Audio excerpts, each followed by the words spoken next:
నమస్కారం. ఓం గం గణపతయే నమః. స్వర్ణలక్ష్మి నమస్తే అస్తు. పరబ్రహ్మ స్వరూపిణి రాజ్యం దేహి ధనం దేహి సర్వ కామాంచ దేహి మే. అందరికీ స్వర్ణలక్ష్మి అమ్మవారు ఎప్పుడు ప్రతి నిమిషం సంతోషంగా ఉండే విధంగా, చక్కగా నవ్వుతూ ఉండే విధంగా, ఆనందభరితంగా ఉండే విధంగా మనల్ని అందరినీ అనుగ్రహించాలని, అంతేకాకుండా మనందరికీ రాజ్యాధికారం ఉండే విధంగా అనుగ్రహించాలని, అమ్మవారు మనందరికీ సమృద్ధిగా ధనం ఇవ్వాలని, అంతేకాకుండా ప్రతి ఒక్కరికి వాళ్ళ మనసులో ఉన్న కోరిక తక్షణమే నెరవేర్చే విధంగా అమ్మవారికి మనకు ఆశీర్వాదం ఉండాలని చెప్పేసి కోరుకుంటూ ముందుకెళ్దాం. ఈ రోజు మనం చెప్పుకోబోయే విషయం ఏంటంటే, కుజుడు వచ్చేటప్పటికి మిథున రాశిలో ప్రవేశిస్తున్నాడు. ఆగస్టు 2వ తారీఖు నుంచి సెప్టెంబర్ 18th వరకు వాళ్ళు ఆ మిథున రాశిలోనే ఉండడం జరుగుతూ ఉంటుంది. తద్వారా 12 రాశుల వారికి చాలా విషయాల్లో అనేక రకాలైన మార్పులు చేర్పులు వచ్చే అవకాశం ఎక్కువగా ఉంటుంది. కొంతమంది అనుకూలంగా ఉంటుంది, కొంతమందికి వచ్చేటప్పుడు ప్రతికూలంగా ఉంటుంది, కొంతమందికి కొంచెం ఇబ్బంది పెట్టే విధంగా ఉంటుందని తెలుసుకోవాలి. కుజుడు వచ్చేటప్పటికి ధైర్యానికి, పరాక్రమానికి, హీరోయిజానికి సంబంధించిన గ్రహము. కుజుడు వచ్చేటప్పటికి ఎనర్జీ, స్ట్రెంగ్త్, ఇనిషియేటివ్ అనే పనికి ముందుకెళ్లాలని దానికి సంబంధించిన గ్రహము. యంగర్ బ్రదర్స్ సిస్టర్స్ ఎవరంటే వాళ్ళకి సంబంధించిన గ్రహము. అంతేకాకుండా మోస్ట్ ఇంపార్టెంట్, కుజుడు భూమి పుత్ర అంటారు. అంటే ల్యాండ్స్, ప్రాపర్టీస్, బిల్డింగ్, కన్స్ట్రక్షన్ వీటికి సంబంధించిన గ్రహం. కుజుడు వచ్చేటప్పటికి మిలిటరీ, పోలీస్, సైన్యాధ్యక్షుడు ఇలాంటి వాటికి సంబంధించి వెపన్స్ కి సంబంధించిన గ్రహము. అలాగే కాకుండా కుజుడు వచ్చేటప్పటికి fire, heat, engineering, technology, force ని అప్లై చేసే ఇట్లాంటి పనులన్నిటి కూడా కుజుడికి సంబంధించిన గ్రహం. ఇలాంటి కుజుడు మిథున రాశిలో 45 రోజులు సుమారు ఉండటం వల్ల మిగతా 12 రాశుల వరకు ఎలా ఉందో మనం చూద్దాం. మనం వృశ్చిక రాశి గమనించుకుంటే, ఈ రాశి వాళ్ళకి 8th హౌస్ లో కుజుడు ఉన్నారండి. ఏదైనా గ్రహం 8వ ఇంట్లో ఉంటే అంత మంచి చేయదు అని మనకి శాస్త్రంలో వివరించడం జరుగుతుంది. అయితే కుజుడు వీళ్ళకి ఉన్న పొజిషన్ తో పాటుగా ఆయన ఉన్న దృష్టి, విశేష దృష్టి కారణంగా మిక్స్డ్ రిజల్ట్ ఉంటుంది. కొన్ని విషయాల్లో బాగుండే అవకాశం కూడా ఎక్కువగా ఉంటుంది. ముఖ్యంగా వీళ్ళకి లాంగివిటీ అంటే ఆయుష్కి సంబంధించిన వ్యవహారంలోను, రెండోది సడన్ గా అన్ఎక్స్పెక్టెడ్ గా కొన్ని సంఘటనలు మన చుట్టూ జరుగుతూ ఉంటాయి. అట్లాంటి జరిగే అవకాశం ఎక్కువగా ఉంటుంది. తర్వాత కొంతమంది తంత్ర జ్ఞానానికి సంబంధించి, తంత్రానికి, హిడెన్ సీక్రెట్స్ కి సంబంధించిన విషయాల గురించి ప్రాక్టీస్ చేస్తుంటారు.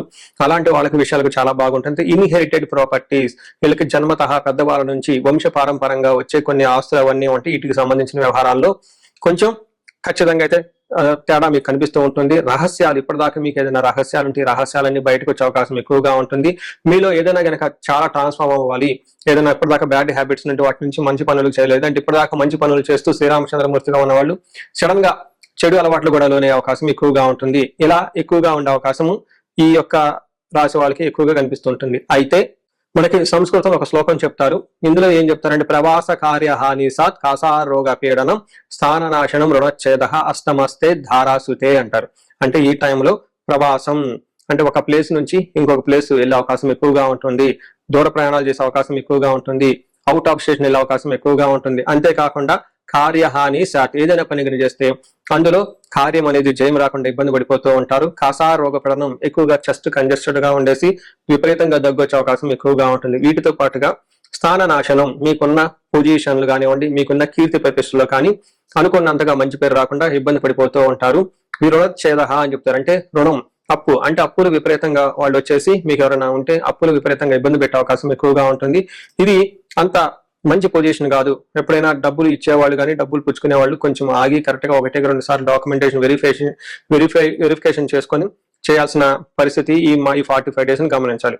అయితే ఇందులో ఒక పాజిటివ్ న్యూస్ కూడా ఉందండి. అదేంటంటే, మీకు విపరీతంగా ధనం వచ్చే అవకాశం ఎక్కువగా ఉంటుంది. ధనంతో పాటు విజయము, ఈ యొక్క కుజుడు మీకు కొంచెం ఇబ్బంది పెట్టినప్పటికీ ఫైనల్ గా మీకు సక్సెస్ ని, ధనాన్ని ఇచ్చే అవకాశం చాలా ఎక్కువగా ఉందని గమనించుకోవాలి.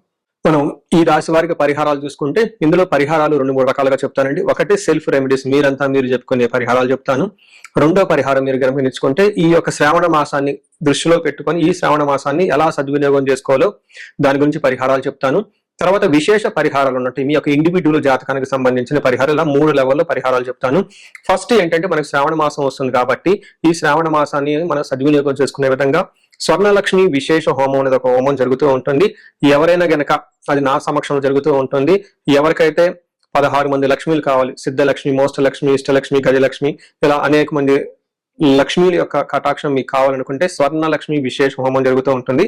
ఇక్కడ స్వర్ణలక్ష్మి అమ్మవారి దేనికి ప్రతీక అంటే, మీ యొక్క సంపదలకి విలువ పెరగటానికి స్వర్ణలక్ష్మి అంటారు. అంటే ఆల్రెడీ మనకు ఇల్లు ఉండొచ్చు, సంపాదన ఉండొచ్చు, పిల్లలు ఉండొచ్చు, అందరూ ఉండొచ్చు. అయితే వాటికి విలువ ఇంకా పెరగటానికి కావాల్సిన ఒక శక్తి అమ్మవారిని స్వర్ణలక్ష్మి అంటారు. ఈ యొక్క స్వర్ణలక్ష్మి విశేష పూజ చేయడం జరుగుతుంటుంది.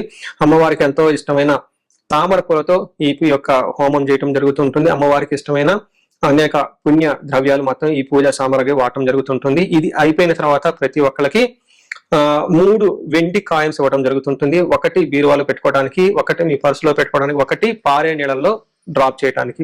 ఇలా ఒక కుబేర మూటని కూడా ఇవ్వటం కూడా జరుగుతూ ఉంటుంది. ఇది గ్రూప్ గా సామూహికంగా చేయడం జరుగుతూ ఉంటుంది. దీన్ని అందరూ సద్వినియోగం చేసుకోవాలని చెప్పేసి నేను కోరుకుంటున్నాను. నెక్స్ట్ రెమెడీస్, ఈ కుజుడికి సంబంధించిన ఇంట్లో చేసుకునే రెమెడీస్ ఏంటంటే, ఫస్ట్ కందులు 1 కేజీ దానం ఇవ్వగలిగితే చాలా బాగుంటుంది. సుబ్రహ్మణ్యేశ్వర స్వామి భుజంగ స్తోత్రం చదివితే ఇంకా చాలా బాగుంటుంది. ఎవరైనా గనక ఇంకా ఆంజనేయ స్వామి గుడికి వెళ్ళి మంగళవారం గనక ఆకు పూజతో గనక పూజ చేయించగలిగితే ఇంకా బాగుంటుంది. ఇవి సెల్ఫ్ రెమెడీస్ అని చెప్పుకోవచ్చు. విశేష రెమెడీస్ అన్ని కొన్ని ఉంటాయి. ఇవేంటంటే మీ యొక్క ఇండివిడ్యువల్ గా జాతకంలో ఏదైనా గనక దోషాలున్నా, గ్రహశాంతులున్నా అవి ఒకసారి జాతక చక్రం చూపించుకుంటే బాగుంటుంది. ముఖ్యంగా ఎవరి వయసు అయితే 40 సంవత్సరాలు ప్లస్ ఆర్ మైనస్ 5 years అంటే 35 to 45, 50 ఈ రేంజ్ లో ఉండి సక్సెస్ఫుల్ గా 10 years ట్రాక్ రికార్డ్, ఎడ్యుకేషన్ ఉండి, ప్రొఫెషనల్ ట్రాక్ రికార్డ్ ఉండి, అంతా బాగుండి ఎక్కడో కనుక లైఫ్ లో మీకు ఆగిపోయారన్న ఒక ఫీలింగ్ వచ్చేసి ఉంటే దానికి కారణం మీకున్న శాపాలు యాక్టివేట్ అయ్యి ఉంటాయని గమనించుకోండి. దానికి కారణం మీ యొక్క జాతక చక్రంలో ఉన్న గ్రహాల యొక్క చెడు యొక్క దోషాలు మీ మీద ఉందని గమనించుకోవాలి. ఇలా మీకు అనిపిస్తే ఒక్కసారి ఇండివిజువల్ గా మీ యొక్క జాతక చక్రం చూపించుకొని తగు పరిహారాలు చేసుకోవాలని చెప్పేసి కోరుకుంటున్నాను.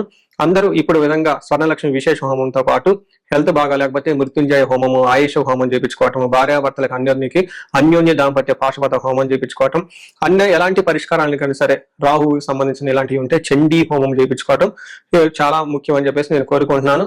మీ అందరికీ అష్టైశ్వర్యాలు కలగాలని, భోగభాగ్యాలు కలగాలని చెప్పేసి నేను కోరుకుంటున్నాను. నమస్కారం. ధనుసు రాశి చూసుకుంటే ఈ రాశి వాళ్ళకి కొంచెం ఇబ్బందిగా ఉంది సహజంగానే. ఎందుకంటే అర్ధ అష్టమ శని ఉండటం వల్ల, అష్టమ గురువు ఉండటం వల్ల జాగ్రత్తగా ఉండవలసిన రాశి ఈ రాశి. అయితే ఈ రాశిలో 7వ స్థానంలో కుజుడు ఉండటం వల్ల, కుజుడు సంచారం చేయటం వల్ల కొంచెం ఇబ్బందులు పడే పరిస్థితి ఉంటుందని గమనించాలి. దాంట్లో భాగంగా వివాహానికి సంబంధించిన వ్యవహారాల్లో ఒడిదుడుకులు ఉండే అవకాశం ఎక్కువగా ఉంటుంది. తర్వాత భార్యాభర్తల మధ్య మిస్అండర్స్టాండింగ్లు రావటం, తర్వాత బిజినెస్ పార్ట్నర్షిప్స్ ఎవరైనా కనుక ఉంటే, వ్యాపారం చేసేవాళ్ళు అంటే పార్ట్నర్స్ మధ్య అనవసరమైన గొడవలు వచ్చే అవకాశం ఉంటుంది. పబ్లిక్ గా డీలింగ్ చేసేటప్పుడు, పబ్లిక్ గా మాట్లాడేటప్పుడు, రాజకీయ నాయకులు పబ్లిక్ ప్లేస్ లో ఉండేటప్పుడు వీళ్ళకి మిశ్రమ స్పందన ఆడియన్స్ నుంచి వచ్చే అవకాశం ఎక్కువగా ఉంటుంది. కోపంగా మాట్లాడి అనవసరమైన వాటికి రెస్పాండ్ అయ్యి ఇబ్బందులు పడే అవకాశం ఉంటుంది.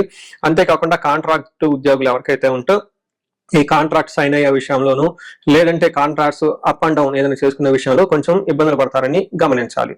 అయితే మనకి ధనుసు రాశి వారికి సంస్కృతంలో మన మహర్షులు శ్లోక రూపంలో చెప్పడం జరిగింది. అది అన్న వస్త్రాది రాహిత్యం సదా క్లేశ జీవనం స్వబంధుభి కువార్త పుత్ర భాతృణం క్రోధ సప్తమిగే కుజ అంటారు. అంటే 7వ స్థానంలో ఎప్పుడైతే కుజుడు ఉంటారో అన్న వస్త్రాది రాహిత్యం అంటే సరైన టయానికి భోజనం చేయకుండా ఉండటం, కొన్ని విషయాల్లో ఎక్కడికైనా షాపింగ్ కానీ ఎక్కడికైనా వెళ్ళాలి అనుకుంటే అది వెళ్లకుండా పోషిపోయే అవకాశం ఎక్కువగా ఉంటుంది. సదా క్లేశం, ఎప్పుడు ఏదో ఒక మనసులో బాధపడుతూ ఉంటారు. స్వబంధుభి, బంధువుల ద్వారా మాత్రమే వీళ్ళకి కొంచెం అవమానాలు వచ్చే అవకాశం ఉంటుంది. వాళ్ళ ద్వారా భయం గొలిపే సంఘటనలు ఉంటాయని గమనించుకోవాలి. దీనితో పాటుగా కువార్త, చెడు వార్తలు వినే అవకాశం ఎక్కువగా ఉంటుంది. పుత్ర భాతృణ క్రోధ సప్తమిగే కుజ అంటారు. అంటే పుత్రుల ద్వారా, సంతానం ద్వారా, లేదంటే అన్నదమ్ముల మధ్య గొడవలు వచ్చి, మనస్పర్ధలు వచ్చి, విభేదాలు వచ్చాయని గమనించుకోవాలి. అయితే 10వ స్థానంలో దృష్టి ఉండటం తోటి ప్రొఫెషనల్ మ్యాటర్స్ లో చాలా బాగుంటుంది, గ్రోత్ఫుల్ గా ఉంటుంది, ప్రమోషన్స్ వచ్చే అవకాశం కూడా ఎక్కువగా ఉంటుంది. ఇంకొక విషయం గమనించుకోవాల్సిందంటే ఫైనాన్స్ విషయంలో అంటే దాచుకున్న సంపదలు ఏమైనా ఉంటే, కూడబెట్టుకున్న సంపదలు ఏమైనా ఉంటే అవి కోల్పోయే అవకాశం ఎక్కువగా ఉంటుంది. టోటల్ గా చూసుకుంటే ఈ యొక్క కుజ సంచారం ధనుసు రాశి వారికి కొంచెం జాగ్రత్తగా ఉండవలసిన టైం అని చెప్పేసి గమనించుకోవాలి.